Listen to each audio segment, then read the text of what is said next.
প্রিয় দর্শক শ্রোতা, আসসালামু আলাইকুম। আপনারা এখন শুনতে যাচ্ছেন অশরীরীর সেই বিশেষ মুহূর্ত, যেখানে সন্ধ্যার শেষ আলোটুকু মিলিয়ে যাওয়ার সাথে সাথে শুরু হয় আমাদের ভয়ের যাত্রা। আজ শুক্রবার সন্ধ্যা 7টা বাজে। সময়টা লক্ষ্য করুন, কারণ সন্ধ্যা 7টা এবং রাত 9টা মানেই অশরীরীর ভয়ের আসর। সেই সময় যখন দিনের আলো পুরোপুরি নিভে যায়, ঘরের কোণে ছায়া ঘন হতে শুরু করে, আর বাইরের বাতাসে মিশে যায় এমন কিছু যা আপনি দেখতে পাবেন না, ছুঁতে পারবেন না, কিন্তু অনুভব করবেন হাড়ের গভীরে, বুকের ভেতরে।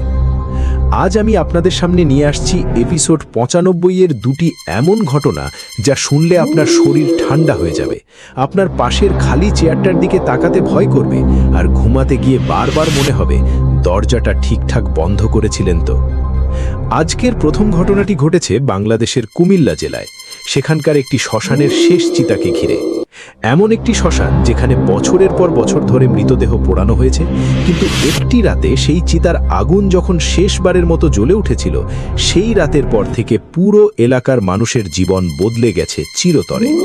আর দ্বিতীয় ঘটনাটি এসেছে ভারতের বেঙ্গালুরু থেকে, যেখানে একটি বেসরকারি সফটওয়্যার কোম্পানির অফিসে ঘটতে শুরু করে এমন সব অলৌকিক ঘটনা যা বিজ্ঞানীরাও ব্যাখ্যা করতে পারেননি। শত শত কর্মী যে অফিসে কাজ করতেন, সেই অফিসের দরজা একদিন বন্ধ হয়ে গেল চিরতরে। প্রতিটি ঘটনাই সাম্প্রতিক, প্রতিটি ঘটনার সাক্ষী একাধিক জীবন্ত মানুষ, আর প্রতিটি ঘটনাই এতটাই বাস্তব যে পড়তে পড়তে আপনার হাতের রোম খাড়া হয়ে যাবে। তাহলে শুরু করার আগে আপনাদের কাছে আমার সেই পরিচিত ছোট্ট অনুরোধ, যারা এখনও অশরীরী পরিবারে যুক্ত হননি তারা এক্ষুনি সাবস্ক্রাইব বাটনে চাপ দিন এবং পাশের বেল আইকনটি অন করে নিন, যাতে প্রতিটি নতুন এপিসোডের নোটিফিকেশন আপনার কাছে পৌঁছায়। আর যারা আগেই সাবস্ক্রাইব করেছেন তারা লাইক দিন এবং কমেন্টে লিখুন, আমি প্রস্তুত, যদি আজকের ভয় সহ্য করার সাহস আপনার থাকে। কারণ আজকের ঘটনাগুলো শুধু গল্প নয়, এগুলো ঘটেছে আমাদের কাছাকাছি কোথাও, হয়তো আপনার চেনা কোনো জায়গায়, হয়তো আপনার পরিচিত কারোর সাথে। তাহলে শুরু করা যাক আজকের এপিসোড 95-এর প্রথম ঘটনা, কুমিল্লার শেষ চিতা, যে আগুন নেভেনি আজও। এই ঘটনাটি আমাদের পাঠিয়েছেন করিমউদ্দিন কুমিল্লা জেলার দেবিদ্বার উপজেলার বাসিন্দা। পেশায় তিনি একজন স্কুল শিক্ষক, কিন্তু 2024 সালের মার্চ মাসে তার সাথে যা ঘটেছে তা তাকে বদলে দিয়েছে পুরোপুরি। তিনি আর রাতে একা থাকতে পারেন না, তিনি আর শ্মশানের পাশের রাস্তা দিয়ে হাঁটতে পারেন না। অসংখ্য ধন্যবাদ করিমউদ্দিনকে এই মর্মান্তিক ও ভয়ঙ্কর সত্য ঘটনা আমাদের সাথে ভাগ করে নেবার জন্য। ঘটনাটি করিমের ভাষায় বলছি, যেভাবে তিনি আমাকে ফোনে বিস্তারিত বলেছেন, সেই ভাষায়, সেই অনুভূতিতে আপনাদের সামনে উপস্থাপন করছি। করিমের ভাষ্য অনুযায়ী ঘটনাটি শুরু হয়েছিল 2024 সালের 8ই মার্চ রাত প্রায় 10:30টার দিকে। তারিখটা তার মনে আছে, কারণ সেদিন ছিল আন্তর্জাতিক নারী দিবস, আর তার স্কুলে সেই উপলক্ষে একটি ছোট অনুষ্ঠান ছিল যা শেষ হতে অনেক রাত হয়ে গিয়েছিল। করিমউদ্দিন সেদিন রাতে স্কুল থেকে বাড়ি ফিরছিলেন একা, সাইকেলে চড়ে। তার বাড়ি থেকে স্কুলের দূরত্ব মাত্র 2 কিলোমিটার, কিন্তু সেই পথের মাঝখানে পড়ে কুমিল্লার দেবিদ্বার উপজেলার সবচেয়ে পুরনো হিন্দু শ্মশানটি, যার নাম স্থানীয়রা দেন কালীঘাট শ্মশান। এই শ্মশানটি প্রায় 100 বছরের পুরনো।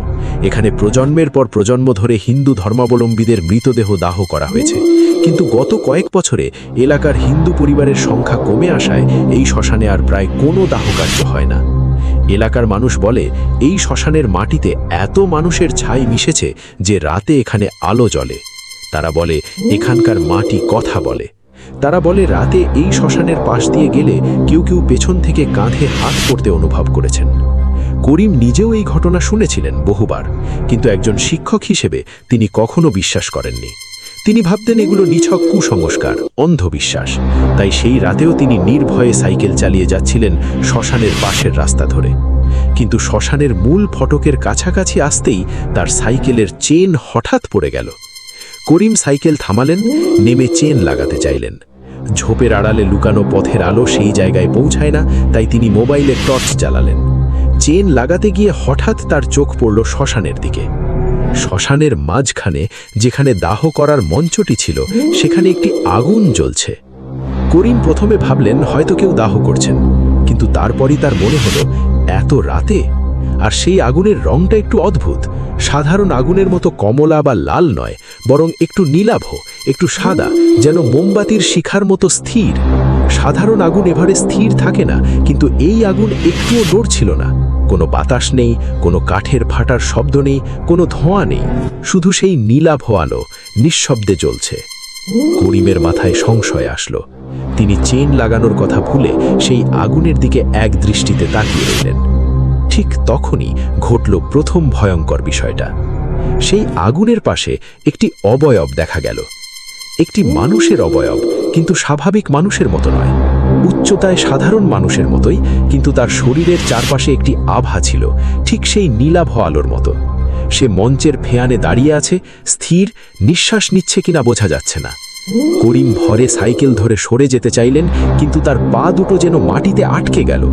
ঠিক সেই মুহূর্তে সেই অবয়বটি ধীরে ধীরে মুখ ঘোরালো এবং করিমের দিকে তাকালো। করিম পরে জানিয়েছেন সেই মুহূর্তটা তিনি কোনোদিন ভুলতে পারবেন না। সেই মুখে চোখ ছিল, কিন্তু চোখের রং ছিল একেবারে সাদা। মণি নেই, ভ্রু নেই, শুধু দুটো সাদা গোলক। আর সেই মুখে একটি হাসি ছিল, যা মানুষের হাসির মতো নয়। মানুষের হাসি হলে ঠোঁটের কোণ উঠে যায়, কিন্তু সেই হাসিতে ঠোঁট দুটো প্রায় কান পর্যন্ত ছড়িয়ে যাচ্ছিল, যেন মুখটা দ্বিখণ্ডিত হয়ে যাচ্ছে। করিম চিৎকার করতে গেলেন, কিন্তু গলা দিয়ে কোনো আওয়াজ বেরোলো না। ঠিক তখনই সেই অবয়বটি একটি হাত তুলল করিমের দিকে এবং ইশারা করল কাছে আসতে।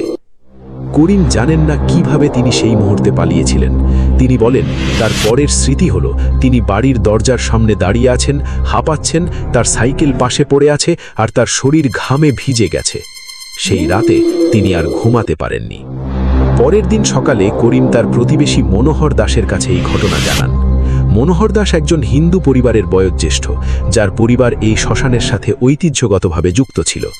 মনোহর দাস করিমের কথা শুনে মুখ ফ্যাকাশে হয়ে গেলেন।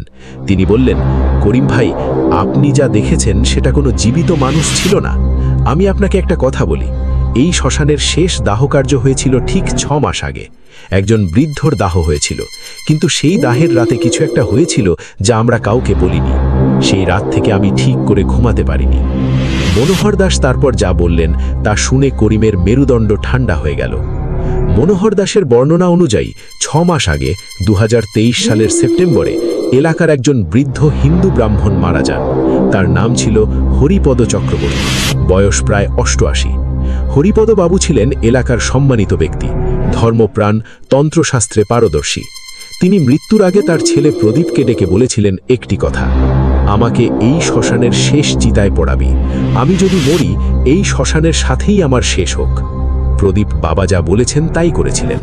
হরিপদবাবুর দেহ সেই কালীঘাট শ্মশানের পুরনো মঞ্চে রাখা হয়েছিল। চিতায় আগুন দেওয়া হয়েছিল রাত 9টায়। কিন্তু সেদিন রাতে ঘটেছিল একটি অবিশ্বাস্য ঘটনা। চিতার আগুন জ্বলতে শুরু করেছিল স্বাভাবিকভাবেই, কিন্তু মাঝরাতের দিকে হঠাৎ করে সেই আগুনের রং পাল্টাতে শুরু করে। কমলা আগুন ধীরে ধীরে নীলাভ হয়ে যায় এবং তারপর যা দেখেছিলেন উপস্থিত সকলে, চিতার আগুনের মাঝখান থেকে একটি অবয়ব উঠে দাঁড়িয়েছিল। স্পষ্ট মানুষের মতো অবয়ব, কিন্তু সে আগুনে পুড়ছে না, বরং সে আগুনের মধ্যে দাঁড়িয়ে চারপাশে তাকাচ্ছে। তারপর সে ধীরে ধীরে সেই মঞ্চ থেকে নেমে আসে, শ্মশানের মাটিতে পা রাখে এবং সেখানে উপস্থিত সবার দিকে একবার করে তাকায়। তারপর সে হেঁটে শ্মশানের পুরনো বটগাছটির আড়ালে মিলিয়ে যায়। সেই রাতের পর থেকে প্রদীপ চক্রবর্তী পাগল হয়ে গেছেন। তিনি এখন একটি মানসিক চিকিৎসা কেন্দ্রে আছেন। যে মুহূর্তে তিনি কথা বলতে পারেন, শুধু একটাই কথা বলেন, বাবা ফিরে এসেছে, বাবা শ্মশানে আছে, বাবাকে ছেড়ে দাও। এই ঘটনা জানার পর করিমের মধ্যে একটা অদ্ভুত অনুভূতি জাগে। তিনি একজন শিক্ষক, বিজ্ঞানমনস্ক মানুষ। তিনি ভাবলেন, নিশ্চয়ই এর কোনো যুক্তিসঙ্গত ব্যাখ্যা আছে। হয়তো কেউ ইচ্ছা করে এই শ্মশানে আগুন জ্বালিয়েছিল, হয়তো করিম নিজে ভয় পেয়ে ভুল দেখেছেন। তিনি ঠিক করলেন, পরের রাতে তিনি আবার সেই শ্মশানে যাবেন। এবার সঙ্গে নেবেন তার বন্ধু সুজন মিয়াকে। সুজন মিয়া করিমের মতোই বুদ্ধিবৃত্তিক মানুষ, কলেজে পড়ান, কোনো ধর্মীয় ভয় ডরকে তোয়াক্কা করেন না। করিম যখন তাকে এই ঘটনার কথা বললেন, সুজন বললেন, চলো যাই, নিজের চোখে দেখি। পরের দিন রাত 11টায় দুজনে মিলে শ্মশানের সামনে গেলেন। সুজন একটি শক্তিশালী টর্চ নিয়ে গেলেন। করিম তার মোবাইলে ভিডিও রেকর্ডিং চালু করলেন। শ্মশানে ঢুকতেই তাদের দুজনের মনেই একটা অদ্ভুত অস্বস্তি শুরু হলো। মাটির গন্ধ ছিল স্বাভাবিক, কিন্তু বাতাসে একটা ভারী অনুভূতি ছিল, যেন কেউ তাদের দেখছে। পুরনো বটগাছটার নিচে এসে সুজন টর্চ জ্বাললেন। গাছের শিকড়গুলো মাটির উপর দিয়ে এঁকে বেঁকে ছড়িয়ে আছে, মনে হচ্ছে যেন একটি বিশাল প্রাণীর হাত মাটিতে আঁকড়ে ধরে আছে। দাহ মঞ্চটার কাছে গেলেন দুজনে। সেই মঞ্চের ওপর এখনো ছাই আছে, হরিপদবাবুর দাহের ছাই। 6 মাস ধরে কেউ পরিষ্কার করেনি, কিন্তু সেই ছাইয়ের ওপর একটি অদ্ভুত জিনিস দেখা গেল। পায়ের ছাপ, মানুষের পায়ের ছাপ, কিন্তু সেগুলো স্বাভাবিক পায়ের ছাপের মতো নয়। প্রতিটি ছাপ শুধু গোড়ালির দিকটা স্পষ্ট, আঙুলের দিকটা ক্রমশ হালকা হয়ে যাচ্ছে, যেন যে হাঁটছিল সে মাটি থেকে ওপরে উঠে যাচ্ছিল, ভূমি ছেড়ে শূন্যে মিলিয়ে যাচ্ছিল। করিম সেই মুহূর্তে মোবাইলে ছবি তুললেন। পরে সেই ছবি বড় করে দেখা গেছে পায়ের ছাপগুলোর পাশে আরও কিছু ছাপ আছে, ছোট ছোট, যেন শিশুর পায়ের ছাপ। কিন্তু সেই শিশুর পায়ের ছাপগুলো স্বাভাবিক ছাপের উল্টো দিকে, যেন শিশু পেছন দিকে হাঁটছিল। সুজন হঠাৎ বললেন, করিম ভাই, শুনতে পাচ্ছ? করিম কান পাতলেন। প্রথমে কিছু শুনতে পেলেন না, তারপর ধীরে ধীরে শ্মশানের নিস্তব্ধতার মধ্যে একটা শব্দ স্পষ্ট হয়ে উঠল। একটা গুনগুন শব্দ, যেন কেউ মন্ত্র পড়ছে, কিন্তু কোথা থেকে আসছে বোঝা যাচ্ছে না।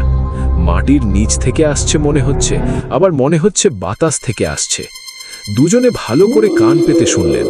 ধীরে ধীরে সেই গুনগুন শব্দ স্পষ্ট হলো, এবং দুজনেই বুঝতে পারলেন এটা হিন্দু শাস্ত্রের একটি শ্লোক, দাহকালীন মন্ত্র, যা সাধারণত পুরোহিত মৃতদেহের পাশে পড়েন। কিন্তু এই শ্মশানে এই মুহূর্তে কোনো দাহ নেই, কোনো পুরোহিত নেই, কিন্তু সেই মন্ত্র বাজছে, স্পষ্ট, একান্টা, এবং ক্রমশ জোরালো হচ্ছে। সুজন মিয়া বলেন, সেই মুহূর্তে তার বুকের ভেতর থেকে একটি শীতল অনুভূতি উঠে এসেছিল। তিনি জীবনে কখনো ভয় পাননি, কিন্তু সেই মুহূর্তে তার পায়ের তলার মাটি সরে যাওয়ার মতো মনে হচ্ছিল। হঠাৎ দাহ মঞ্চের ছাই থেকে একটি স্ফুলিঙ্গ উঠল, একটি মাত্র স্ফুলিঙ্গ। উপরে উঠে তারপর আবার নিভে গেল, তারপর আরেকটি, তারপর আরও কয়েকটি, এবং ধীরে ধীরে সেই স্ফুলিঙ্গগুলো একত্রিত হতে লাগলো, এবং দাহ মঞ্চের ওপর আবার সেই নীলাভ আগুন জ্বলে উঠল। করিম এবং সুজন দুজনেই তখন পাথরের মতো দাঁড়িয়ে। করিমের হাতের মোবাইল কাঁপছে, কিন্তু ক্যামেরা চলছে। সুজনের টর্চ তার হাত থেকে পড়ে গেছে মাটিতে। সেই নীলাভ আগুনের মাঝখানে আবার সেই অবয়ব দেখা গেল, কিন্তু এবার শুধু একটি নয়, এবার দুটি অবয়ব পাশাপাশি দাঁড়িয়ে, একটি বড়, একটি ছোট, যেন একজন প্রবীণ এবং একটি শিশু পাশাপাশি দাঁড়িয়ে। করিম বলেন, সেই মুহূর্তে তার মাথায় হরিপদবাবুর কথা মনে পড়েছিল। হরিপদবাবুর একটি নাতি ছিল, মাত্র 7 বছর বয়সে মারা গিয়েছিল কয়েক বছর আগে। সেই নাতিকেও এই শ্মশানে দাহ করা হয়েছিল। দুটি অবয়বের একটি বড়টি, সেই প্রবীণটি, হাত তুলল, ঠিক আগের দিনের মতো করিমের দিকে, কিন্তু এবার সেই হাত তোলার ভঙ্গিটা আলাদা ছিল। আগের দিন মনে হয়েছিল কাছে ডাকছে, এবার মনে হলো সতর্ক করছে, যেন বলছে, পালাও, এখানে থেকো না। সুজন সেই মুহূর্তে করিমের হাত টেনে ধরলেন। দুজনে সেখান থেকে দৌড় দিলেন।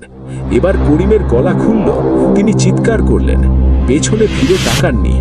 কিন্তু পরে করিমের মোবাইলের ভিডিও দেখে যা পাওয়া গেল তা সত্যিই অলৌকিক। ভিডিওতে দাহ মঞ্চের ছাই থেকে স্ফুলিঙ্গ উঠতে দেখা গেছে, নীলাভ আগুন জ্বলতে দেখা গেছে, কিন্তু সেই দুটো অবয়ব ভিডিওতে নেই, শুধু আগুনটুকুই ধরা পড়েছে। দুটো মানুষের অবয়ব যা করিম এবং সুজন নিজের চোখে দেখেছেন, সেগুলো ক্যামেরায় কিছুই ধরা পড়েনি। এই ঘটনা ছড়িয়ে পড়ার পর এলাকার মানুষ তোলপাড় হয়ে যায়। করিম উদ্দিন স্থানীয় ইউনিয়ন পরিষদে জানান। ইউপি চেয়ারম্যান প্রথমে ব্যাপারটাকে হাসিতে উড়িয়ে দিতে চাইলেও পরে নিজেই রাতে শ্মশানে গিয়ে সেই আগুন দেখেছেন বলে জানান।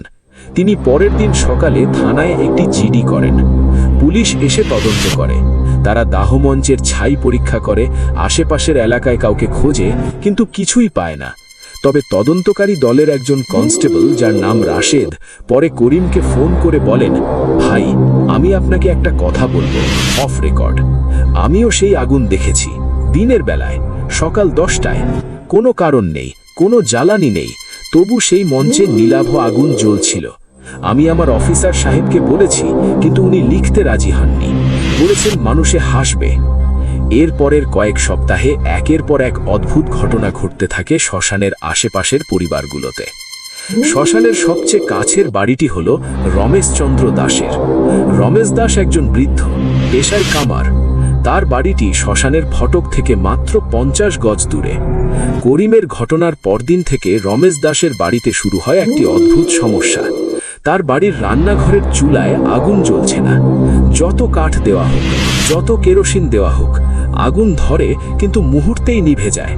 অথচ কিছুক্ষণ পরে কোনো কারণ ছাড়াই চুলায় আগুন জ্বলে ওঠে নিজে নিজে।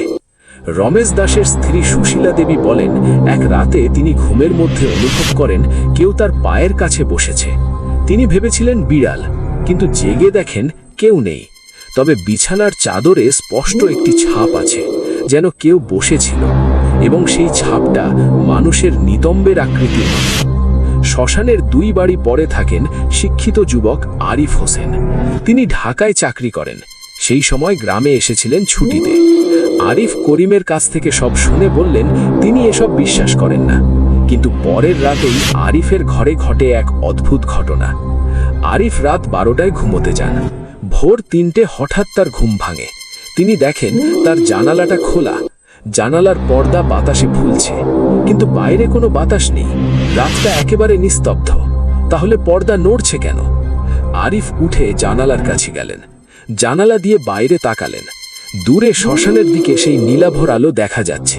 কিন্তু এবার শুধু আলো নয়, সেই আলোর চারপাশে অনেকগুলো ছোট ছোট আলোর বিন্দু ঘুরছে, যেন জোনাকির মতো। কিন্তু জোনাকির আলো কখনো নীল হয় না। আরিফ তার মোবাইলে ছবি তুলতে গেলেন। ক্যামেরা চালু হলো, কিন্তু ফোকাস হচ্ছে না, যেন ক্যামেরা সেই আলো ধরতে অস্বীকার করছে।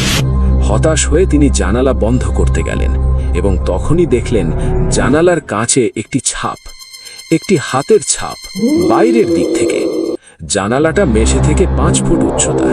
বাইরে কোনো বারান্দা নেই, কোনো মই নেই, কিন্তু জানালার বাইরের কাঁচে 5টি আঙুলের ছাপ, ছাইয়ের মতো ধূসর এবং স্বাভাবিক মানুষের হাতের চেয়েও বড়। আরিফ সেই রাতেই বাড়ি থেকে বের হয়ে ঢাকা চলে গেলেন। তিনি আর গ্রামে ফেরেননি। এরপর যা ঘটল তা শুধু একটি পরিবার নয়, পুরো এলাকাকে নাড়িয়ে দিল। শ্মশানের পুরনো ডোম পরিবার, যারা প্রজন্মের পর প্রজন্ম ধরে এই শ্মশানের পরিচর্যা করে আসছিল, তাদের বাড়িতে একদিন দুপুরে ঘটে যায় সবচেয়ে ভয়াবহ ঘটনা। সেই পরিবারের মা পদ্মবালা দেবী, বয়স প্রায় 70। তার জীবনে অসংখ্য দাহকার্য দেখেছেন, কোনোদিন ভয় পাননি। সেদিন দুপুরে তিনি বাড়ির উঠোনে বসে কাপড় বুনছিলেন। হঠাৎ তার হাত থেমে যায়। তিনি শূন্যের দিকে তাকিয়ে থাকেন কিছুক্ষণ, তারপর উঠে শ্মশানের দিকে হাঁটা শুরু করেন। তার পরিবার দেখতে পেয়ে পিছু ধরে। তারা ডাকাডাকি করে, কিন্তু পদ্মবালা দেবী সাড়া দেন না। তিনি একেবারে সরল রেখায় হাঁটছেন, যেন কোনো অদৃশ্য শক্তি তাকে টেনে নিয়ে যাচ্ছে। পরিবারের লোকজন জোর করে তাকে ধরে থামায়। পদ্মবালা দেবী তখন মুখ খুললেন, কিন্তু তার কণ্ঠস্বর পাল্টে গেছে। একটি পুরুষের কণ্ঠ, বয়স্ক, কাঁপা কাঁপা। সেই কণ্ঠে তিনি বললেন, আমি এই মাটির সন্তান, আমি এই আগুনের সন্তান। আমাকে কেন আটকাচ্ছ? আমার যাওয়ার সময় হয়েছে। পরিবার চিৎকার করতে লাগল। প্রতিবেশীরা ছুটে এলো। ততক্ষণে পদ্মবালা দেবী মাটিতে পড়ে গেছেন। তার চোখ উল্টে গেছে, শরীর কাঁপছে। একজন স্থানীয় হিন্দু পুরোহিত ডাকা হলো। পুরোহিত এসে মন্ত্র পড়লেন। পদ্মবালার মাথায় পবিত্র জল ছিটালেন। প্রায় ঘণ্টাখানেক পরে পদ্মবালা দেবী জ্ঞান ফিরে পেলেন, কিন্তু তিনি কোনো কিছু মনে করতে পারছিলেন না। তিনি বললেন তার শুধু মনে আছে তিনি কাপড় বুনছিলেন, আর হঠাৎ একটা গন্ধ পেলেন, ছাই আর ধূপের মিশ্রণ, এবং তারপর সব অন্ধকার। পুরোহিত বললেন, হরিপদ বাবুর আত্মা এখনো মুক্তি পায়নি। তিনি এখনো শ্মশানে আটকে আছেন, এবং যেহেতু তিনি একজন তন্ত্রবিদ ছিলেন, তার আত্মার শক্তি সাধারণের চেয়ে বেশি। এই শ্মশানে যতদিন তার দাহের ছাই থাকবে, ততদিন তিনি এখানেই থাকবেন। পুরোহিত একটি বিশেষ পূজার ব্যবস্থা করলেন। কিন্তু পূজার রাতে যখন পূজা শুরু হলো, তখন শ্মশানের মঞ্চে সেই নীলাভ আগুন আবার জ্বলে উঠল। এবার অনেক বড়, অনেক তীব্র। পুরোহিত মন্ত্র পড়তে পড়তে হঠাৎ থেমে গেলেন। তার মুখ ফ্যাকাশে হয়ে গেল। তিনি পেছনে সরে গেলেন। উপস্থিত সবাই দেখল সেই নীলাভ আগুনের মাঝখান থেকে কি যেন বেরোচ্ছে। একটি হাত, একটি মানুষের হাত, ধূসর রঙের, আঙুলগুলো স্বাভাবিকের চেয়ে একটু লম্বা। সেই হাত ধীরে ধীরে উপরে উঠছে, যেন মাটি থেকে কেউ উঠতে চাইছে। পুরোহিত চিৎকার করে উঠলেন, ত্রাহিমাম, ত্রাহিমাম, এবং দ্রুত ছোটার শেষ মন্ত্রটুকু পড়লেন। সেই মুহূর্তে আগুন নিভে গেল, হাতটা মিলিয়ে গেল এবং শ্মশান আবার নিস্তব্ধ হয়ে গেল। পুরোহিত পরে বললেন, এই আত্মাকে তাড়ানোর সাধ্য তার নেই, এর জন্য বিশেষ তন্ত্র সাধনা দরকার, যা তিনি জানেন না। করিমউদ্দিন এই পুরো ঘটনার সাক্ষী ছিলেন।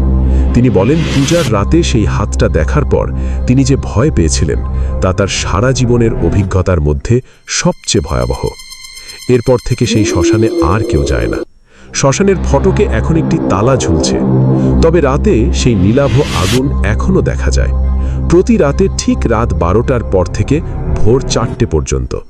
স্থানীয় প্রশাসন এলাকাটিকে সংবেদনশীল ঘোষণা করেছে।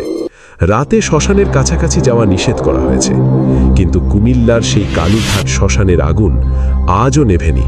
প্রতি রাতে সেই নীলাভ শিখা জ্বলে ওঠে এবং কান পাতলে শোনা যায় সেই মন্ত্রের গুনগুন, হরিপদ বাবুর দাহের মন্ত্র, যা এখনো চলছে, থামেনি, কখনো হয়তো থামবেও না। করিমউদ্দিনের শেষ কথাটা আমার মনে গেঁথে আছে। তিনি বলেছেন, ভাই, আমি মনে করতাম ভূত বলে কিছু নেই, আত্মা বলে কিছু নেই, সব মানুষের মনের ভয়। কিন্তু সেই রাতের পর থেকে আমার বিশ্বাস পাল্টে গেছে। মৃত্যু শেষ নয়। কিছু মানুষ মরে গিয়েও চলে যায় না, তারা থেকে যায় সেই জায়গায়, সেই আগুনের পাশে, যেখানে তাদের শেষ যাত্রা হয়েছিল। আর সেই আত্মারা যদি কোনো কারণে বিদায় না নিতে পারে, তাহলে ফিরে আসে, বারবার আসে। যতদিন তাদের মুক্তি না হয় ততদিন আসতেই থাকে। এই ছিল আজকের প্রথম ঘটনা। সন্ধ্যা 7টা এবং রাত 9টা মানেই অশরীরীর ভয়ের আসর। এখানে গল্প নয়, ঘটনা শোনানো হয়। ঘটনাটি কেমন লাগলো অবশ্যই কমেন্ট বক্সে জানাবেন। আপনারা কি ধরনের ঘটনা শুনতে চান সেটাও কমেন্টে জানাতে পারেন। আর মনে রাখবেন, অশরীরী কখনো কালো জাদু, অন্ধবিশ্বাস ও কুসংস্কারকে প্রমোট করে না। অশরীরীর সকল ঘটনা আপনি বিশ্বাস করবেন কি করবেন না, সেটা একান্তই আপনার নিজের ব্যাপার। তবে বিনোদন হিসেবে নেওয়াই হবে বুদ্ধিমানের কাজ। আর দ্বিতীয় ঘটনার জন্য প্রস্তুত থাকুন। এবার আমরা যাব বেঙ্গালুরুতে, যেখানে একটি আধুনিক সফটওয়্যার কোম্পানির চকচকে অফিসে লুকিয়েছিল এমন কিছু যা কোনো প্রোগ্রামার কোনোদিন কল্পনাও করেননি। এখন শুরু করছি আজকের দ্বিতীয় ঘটনা। দ্বিতীয় ঘটনা, বেঙ্গালুরুর অভিশপ্ত অফিস, যেখানে রাতের শিফটে কাজ করতে গিয়ে ফেরেনি অনেকে। এই ঘটনাটি আমাদের পাঠিয়েছেন রাহুল ভার্মা। রাহুল মূলত উত্তরপ্রদেশের লখনৌয়ের বাসিন্দা, কিন্তু কাজের সূত্রে বেঙ্গালুরুতে ছিলেন। তিনি একটি বেসরকারি সফটওয়্যার কোম্পানিতে সিনিয়র ডেভেলপার হিসেবে চাকরি করতেন। 2024 সালের শুরুর দিকে তার সাথে এবং তার সহকর্মীদের সাথে যা ঘটেছে তা তাকে চিরতরে বদলে দিয়েছে। তিনি আজ আর সফটওয়্যার কোম্পানিতে কাজ করেন না, তিনি ফিরে গেছেন লখনৌতে। অসংখ্য ধন্যবাদ রাহুলকে এই ভয়ঙ্কর সত্য আমাদের সাথে ভাগ করে নেওয়ার জন্য। ঘটনাটি রাহুলের ভাষায় বলছি, যেভাবে তিনি আমাকে লিখিত বিবরণ পাঠিয়েছেন এবং পরে ভিডিও কলে বিস্তারিত বলেছেন, সেই ভাষায়, সেই অনুভূতিতে আপনাদের সামনে উপস্থাপন করছি। বেঙ্গালুরু, ভারতের সিলিকন ভ্যালি। এই শহরের কথা মনে আসলে চোখের সামনে ভেসে ওঠে চকচকে অফিস বিল্ডিং, রাতের বেলাও আলোয় ঝলমলে কর্পোরেট পার্ক, ডেডলাইনের চাপে কাজ করা তরুণ প্রোগ্রামারদের দল। ভূত, আত্মা, অশরীরী, এই সব শব্দ বেঙ্গালুরুর সাথে মেলে না বলেই সবাই ভাবে। কিন্তু রাহুল ভার্মা জানেন, এই শহরের কংক্রিট আর কাঁচের আড়ালেও লুকিয়ে থাকতে পারে এমন কিছু যার কোনো লজিক নেই, কোনো সফটওয়্যার যার বিরুদ্ধে কাজ করে না। রাহুল যে কোম্পানিতে কাজ করতেন তার নাম প্রকাশ করা যাবে না, কারণ রাহুল নিজে সেই নাম প্রকাশ না করার শর্তে এই ঘটনা বলেছেন। তবে এটুকু বলা যায়, কোম্পানিটি একটি মাঝারি আকারের আইটি ফার্ম। বেঙ্গালুরুর ইলেকট্রনিক সিটি এলাকায় তাদের অফিস ছিল। প্রায় 400 কর্মী সেখানে কাজ করতেন। অফিসটি ছিল একটি পুরনো বিল্ডিংয়ের 5ম এবং 6ষ্ঠ তলায়। রাহুল বলেন, তিনি 2023 সালের জুলাই মাসে এই কোম্পানিতে যোগ দেন। প্রথম কয়েক মাস সব স্বাভাবিক ছিল। অফিসটা আধুনিক, সুন্দর, বেশ বড় ক্যান্টিন, সুন্দর ব্রেক রুম। রাহুলের সহকর্মীরা বন্ধুত্বপূর্ণ ছিলেন, সব মিলিয়ে ভালোই চলছিল। কিন্তু নভেম্বর মাসে কোম্পানি একটি নতুন প্রজেক্টের জন্য নাইট শিফট চালু করল। রাহুল সেই নাইট শিফটে নাম দিলেন। তার সাথে আরও 12 জন ছিলেন। নাইট শিফট মানে রাত 12টা থেকে ভোর 8টা। প্রথম রাতটা স্বাভাবিকই ছিল, কাজের চাপ বেশি, ক্লান্তি বেশি, কিন্তু অস্বাভাবিক কিছু ছিল না। দ্বিতীয় রাতে প্রথম ঘটনা ঘটল। রাত প্রায় 2টোর দিকে রাহুলের পাশের ডেস্কে বসা তার সহকর্মী অনুষ্কা শর্মা হঠাৎ চিৎকার করে উঠলেন। সবাই ছুটে গেল। অনুষ্কা তার কম্পিউটারের স্ক্রিনের দিকে কাঁপতে কাঁপতে তাকিয়ে আছেন। তার মুখ সাদা হয়ে গেছে। রাহুল দেখলেন অনুষ্কার স্ক্রিনে তার কাজের কোডের পরিবর্তে একটি মুখ, একটি মানুষের মুখের ছবি। কিন্তু সেই মুখটা স্বাভাবিক মানুষের মুখের মতো নয়। চোখ দুটো অর্ধেক বন্ধ, মুখটা ঈষৎ হাসছে, কিন্তু সেই হাসি, রাহুল বলেন, দেখলে বুকের ভেতরটা ঠান্ডা হয়ে যায়। অনুষ্কা বললেন, এই ছবি কোথা থেকে এলো তিনি জানেন না। তিনি কোড করছিলেন, হঠাৎ স্ক্রিন কালো হলো, তারপর সেই মুখটা ভেসে উঠল। আইটি টিম এসে স্ক্রিনশট নিল, কম্পিউটার পরীক্ষা করল, কোনো ভাইরাস নেই, কোনো হ্যাকিংয়ের চিহ্ন নেই। কেউ সেই ছবি পাঠায়নি। অনুষ্কা নিজেও সেই ছবি আগে কোথাও দেখেননি। ঘটনাটা তখন অদ্ভুত মনে হলো, কিন্তু সবাই ধরে নিল কোনো গ্লিচ হয়েছে। অনুষ্কা সেই রাতের বাকি সময় কাজ করতে পারলেন না, তাকে বাড়ি পাঠিয়ে দেওয়া হলো। তৃতীয় রাতে রাহুল নিজে অদ্ভুত কিছু অনুভব করলেন। রাত 3টের দিকে রাহুল বাথরুমে গেলেন।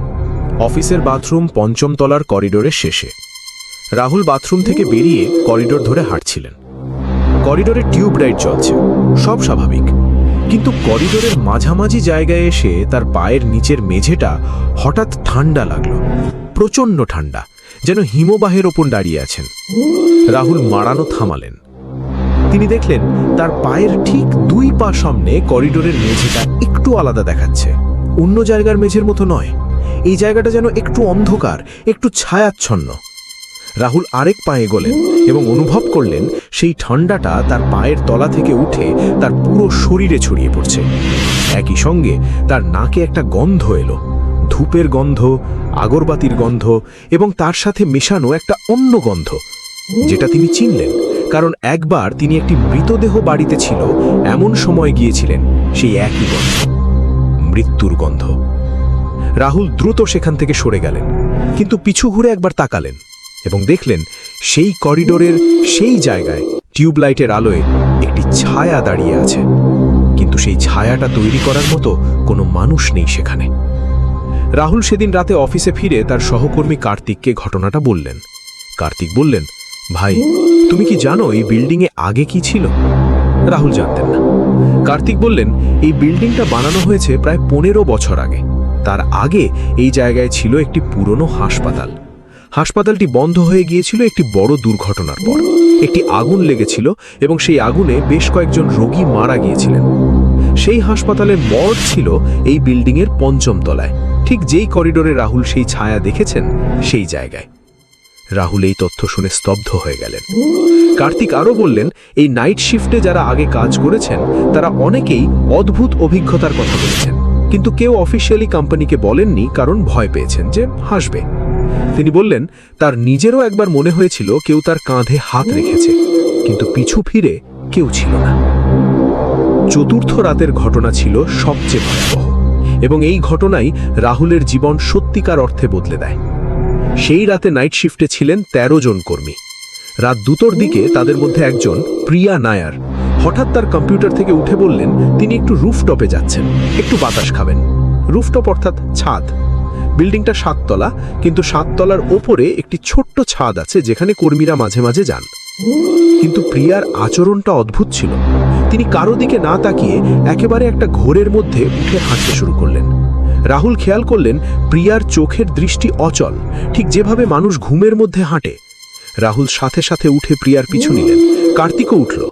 প্রিয়া লিফট না ধরে সিঁড়ি দিয়ে উপরে উঠতে লাগলেন, এক টানা, কোনো বিরতি ছাড়া। 7ম তলা পেরিয়ে ছাদের দরজায় এসে থামলেন।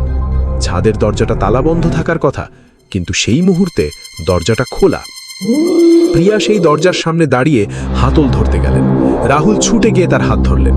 প্রিয়া তখন ঘুরলেন এবং রাহুলের দিকে তাকালেন। রাহুল বলেন, সেই মুহূর্তটা তিনি কখনো ভুলবেন না। প্রিয়ার চোখ পুরোপুরি সাদা হয়ে গিয়েছিল, মনি নেই, শুধু সাদা, এবং তার মুখ থেকে বেরোলো একটা কণ্ঠস্বর, কিন্তু প্রিয়ার কণ্ঠস্বর নয়, একটা বয়স্ক মহিলার কণ্ঠ, কর্কশ, বাংলায় নয়, কন্নড়া ভাষায়। রাহুল কন্নড়া বোঝেন না, কিন্তু পরে কন্নড়া ভাষী কারো কাছে সেই উচ্চারণটা বললে জানা গেছে যে কণ্ঠ বলেছিল, এটা আমার জায়গা, তুমি কেন আমাকে আটকাচ্ছ, আমাকে যেতে দাও। কার্তিক সঙ্গে সঙ্গে প্রিয়াকে ধরল, দুজনে মিলে তাকে নিচে নিয়ে এলো। প্রিয়া কিছুক্ষণ পর স্বাভাবিক হলেন, কিন্তু তিনি কিছুই মনে করতে পারছিলেন না, শুধু বলছিলেন মাথা ব্যথা করছে এবং তার ঘাড়ে একটা টান টান লাগছে। ঘাড়ে 5টি আঙুলের দাগ ছিল, লাল, স্পষ্ট। রাহুল সেই রাতেই তাদের ম্যানেজারকে ফোন করলেন। ম্যানেজার শুনে প্রথমে বিরক্ত হলেন, বললেন হয়তো প্রিয়া ঘুমের মধ্যে হেঁটেছেন, হয়তো স্ট্রেস বেশি হয়েছে। রাহুল জোর দিয়ে বললেন এটা স্বাভাবিক নয়। ম্যানেজার বললেন কাল সকালে কথা হবে। কিন্তু পরদিন সকালে যা রাহুল জানলেন তা তার পায়ের তলা থেকে মাটি সরিয়ে দিল। প্রিয়া নায়ার সেই রাতের পর হাসপাতালে ভর্তি হয়েছেন। তার শরীরে যে আঙুলের দাগগুলো ছিল সেগুলো সকাল পর্যন্ত কালো হয়ে গেছে। ডাক্তার বলছেন দাগগুলো অস্বাভাবিক গভীর এবং এত বড়, স্বাভাবিক মানুষের হাতের চেয়ে অনেক বড়। প্রিয়া পরে রাহুলকে বলেছিলেন সেই রাতে ছাদে যাওয়ার সময় তিনি একটা স্বপ্নের মধ্যে ছিলেন। মনে হচ্ছিল একজন মহিলা তাকে ডাকছে, বলছে ছাদে এসো, ওখান থেকে শহরটা কত সুন্দর লাগছে। সেই মহিলার মুখ দেখা যাচ্ছিল না, কিন্তু তার হাত দুটো প্রিয়ার কাঁধে ধরে রেখেছিল এবং সেই হাত ছিল বরফের মতো ঠান্ডা। এই ঘটনার পর কোম্পানি নাইট শিফট বন্ধ করে দিল। কিন্তু তখনই শুরু হলো অন্য সমস্যা। দিনের বেলাতেও অদ্ভুত জিনিস ঘটতে শুরু করলো। প্রথম সমস্যা শুরু হলো সার্ভার রুমে। 5ম তলার যে করিডোর থেকে সেই মর্গ ছিল তার পাশেই ছিল কোম্পানির সার্ভার রুম। সেই রুমের সার্ভারগুলো হঠাৎ হঠাৎ ক্র্যাশ করতে শুরু করলো। কোনো কারণ নেই, হার্ডওয়্যার ঠিক আছে, সফটওয়্যার ঠিক আছে, কিন্তু ক্র্যাশ হচ্ছে। এবং প্রতিটি ক্র্যাশের আগে সার্ভার রুমের তাপমাত্রা হঠাৎ 10 ডিগ্রি কমে যাচ্ছে, একেবারে আচমকা, কোনো কারণ ছাড়া। এসি চলছে ঠিকঠাক, কিন্তু তাপমাত্রা পড়ছে। আইটি টিম বিভ্রান্ত। তারা সার্ভারের লগ চেক করলো এবং যা পাওয়া গেল তা দেখে সিনিয়র ইঞ্জিনিয়ার সমীর দাশগুপ্ত হতবাক হয়ে গেলেন। লগে লেখা ছিল একটি অজানা ইউজার আইডি থেকে সার্ভারে লগ ইন হয়েছে একাধিকবার, রাত 12টা থেকে ভোর 4টের মধ্যে। কিন্তু সেই ইউজার আইডিটা কোম্পানির কোনো কর্মীর নয়, বরং সেই আইডিটা তৈরি হয়েছে একটি অদ্ভুত নামে, যে নামটা কন্নড়া ভাষায় লেখা এবং যার অর্থ হলো যে যায়নি। সমীর সেই ইউজার আইডিটা ডিলিট করলেন, কিন্তু পরের দিন সকালে দেখলেন আবার সেই আইডি তৈরি হয়েছে এবং আবার রাতে লগ ইন হয়েছে।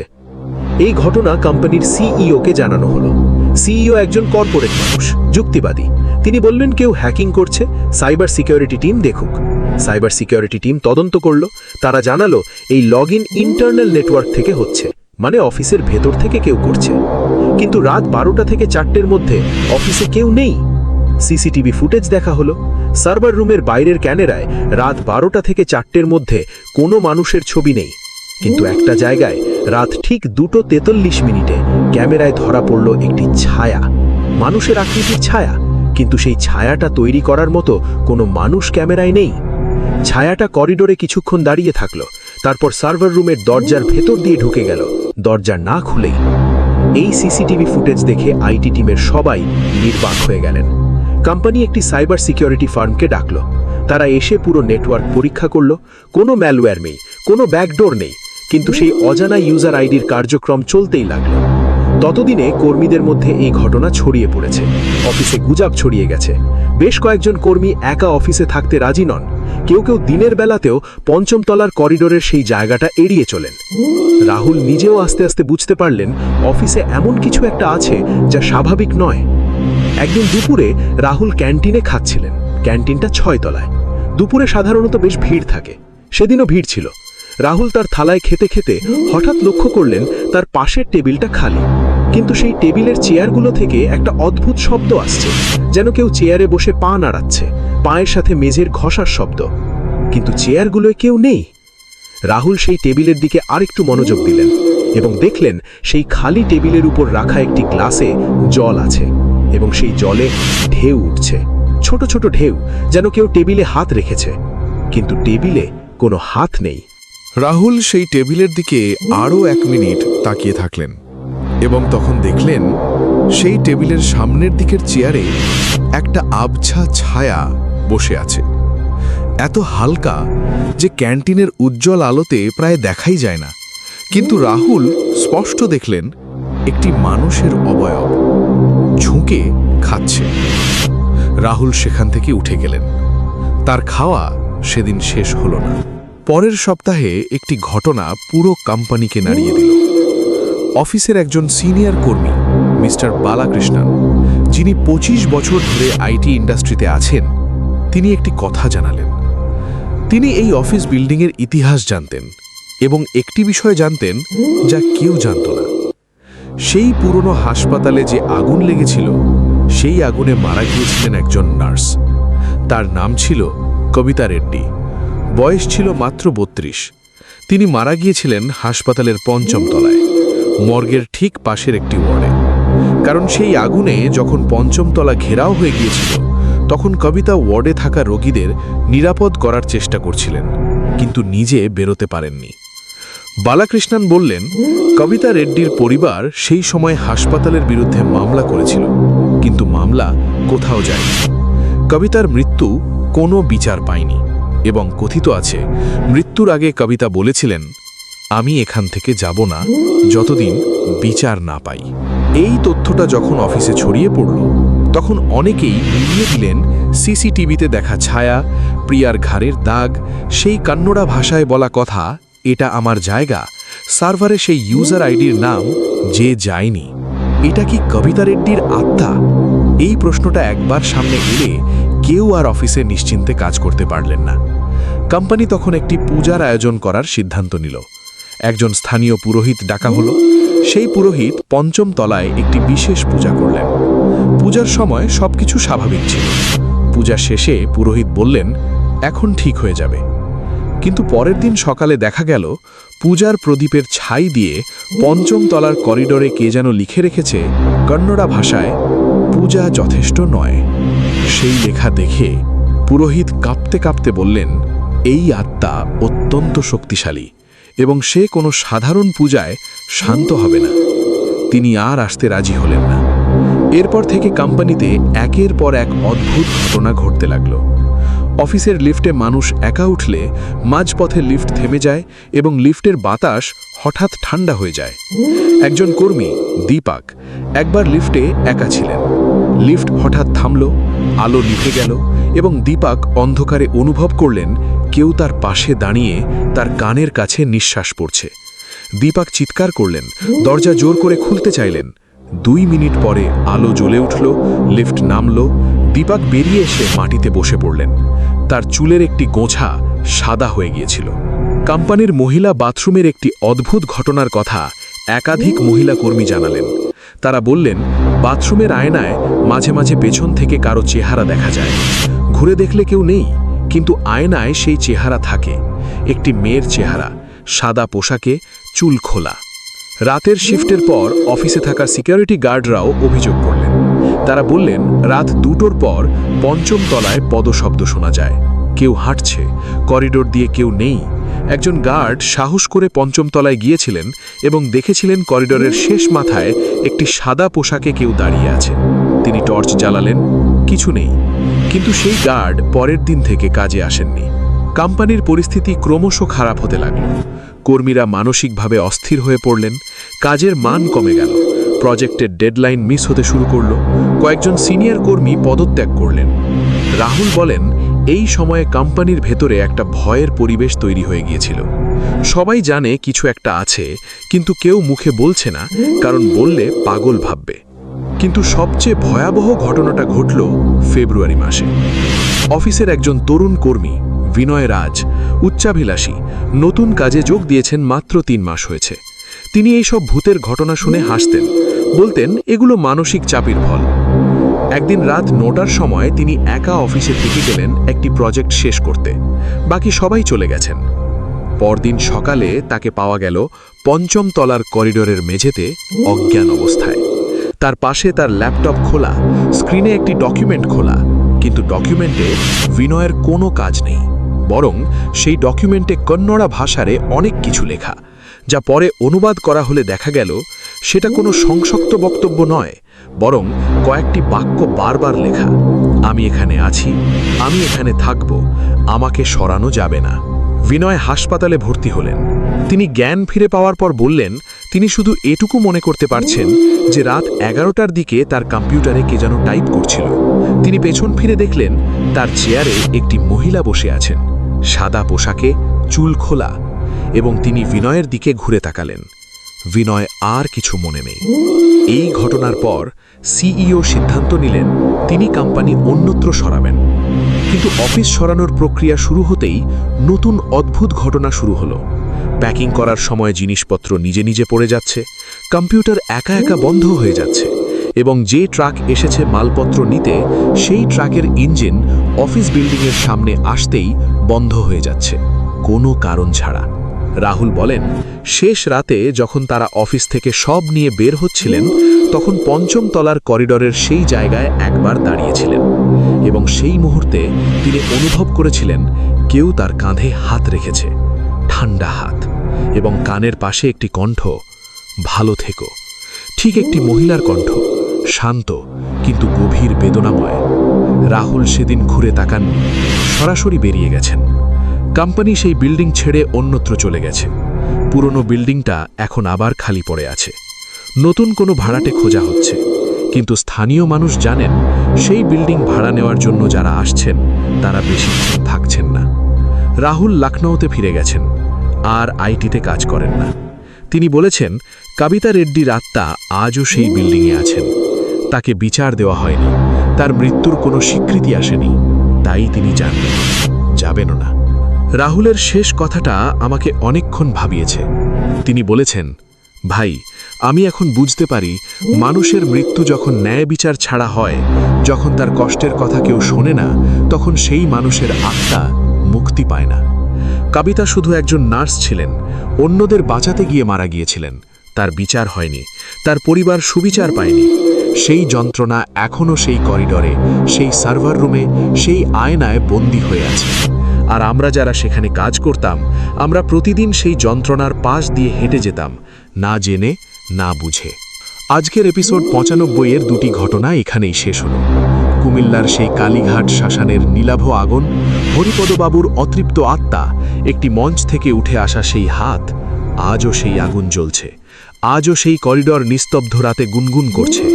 আর বেঙ্গালুরুর সেই পুরনো হাসপাতালের পরিণত হওয়া সফটওয়্যার অফিস, কবিতা রেড্ডির আত্মা, সেই সার্ভার রুমের ছায়া, সেই করিডরের ঠান্ডা, সেই আয়নার মুখ, আজও সেই বিল্ডিং খালি পড়ে আছে।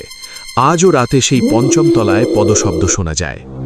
এই ঘটনাগুলো আমাদের একটাই কথা মনে করিয়ে দেয় যে মৃত্যু সব শেষ করে না।